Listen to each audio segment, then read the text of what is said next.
Yun. Bernadette CC, tremendous work, tremendous effort. Yung constant on this grinded out victory. Siyempre, sobrang grateful na nakakuha po kami ngayon ng panalo. Sobrang hirap din talaga talaro yung Indonesia. Like, knowing Indonesia, sobrang palabangan sila. And never pa yan namin natalo sa 5 taon namin naglalaro. Apat na taon na naglalaro na SEA Games. So, ito yung pinakaunang panalo namin against Indonesia. And, ayun, I'm so, proud of our team na tapos namin ng maganda tong day 1 namin. And, sa amin kasi Depon, sugot talaga namin to na makabalik and makabawi talaga sa mga makakalaro namin sa SEA Games. Medyo emotional ako, sobrang mixed emotions talaga kasi ang hirap, hindi naging madali yung laban namin talaga. Mahirapan every puntos. So, sobrang happy lang din na nakuha namin yung panalo na to. At sabi nga ni Cici na 5 SEA Games na namin na nakaharap yung Indonesia. Ngayon na kami na nanalo sa kanila. And sobrang great start din to ng SEA Games namin ngayon. And hopefully magtuloy-tuloy pa and mas maging kumanda pa yung mga galaw namin sa mga susunod na games. So, Sa inyong dalawa, last SEA Games, hindi tayo naka-medal. Tingin nyo itong panalo nyo versus Indonesia, maganda yung sign na makabalik tayo dun sa podium? Sabi ko nga, palagi kong nire-remind sila na we're aiming for consistency kasi pag consistent kami palagi, yung podium na sinasabi natin, lalabas at lalabas naman yan.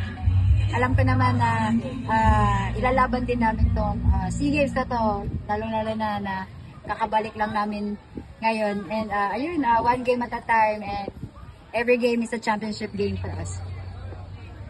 ako naman, sobrang naniniwala ako sa bawat isa sa amin, from the coaches, the management, and the players itself. Sobrang tiwala ako na kayang-kaya namin talaga yung SEA Games. Lalo na sa mga exposure na naging namin sa the past few months, in-expose nila kami sa iba't ibang international tournaments. So sobrang laking tulong yun for us as a preparation namin for this SEA Games. At ito na nga yung time na para mailabas namin lahat ng yun. At sobrang happy na nakuha namin yung first win namin. Yes. At gano'n na lang, ikaw kay emosyon dun sa panalo. Meron ka pang mga naalala na kasakit na talo sa siguro Indonesia? meron lang din talaga ako kaya emotional. Hindi, pero syempre aside from that, ano talaga, sobrang pinag-pray ko talaga yung comeback namin ngayon. Sorry. Kasi yun nga, yung hugot talaga namin is yung last SEA Games namin na wala kami medal. Sobrang disappointed kami sa naging result. So, ito talaga yung time na pinag-pray namin na gusto namin bumalik ko, babawi kami. And sobrang grateful lang din sa lahat ng management namin from the indoor teams na pinayagan kami na mag-training for the past 8 months for the SEA Games. At syempre sa mga coaches namin na araw-araw nag-guide sa amin. Yeah. Usap-usapan kasi parang last win na. Totoo ba yun? Ano bang totoo?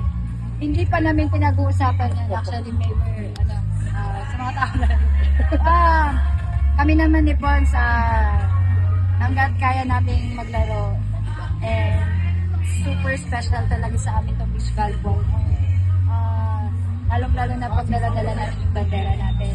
And nakita din namin kung paano kami nag-grow dito as a tandem na nag-iwalay lang ng isang SEA Games, nagbalik ngayon. And ayun, kami naman hindi namin to susubuan. Sabi nga, hanggang kaya namin tumalo, lalaro kami.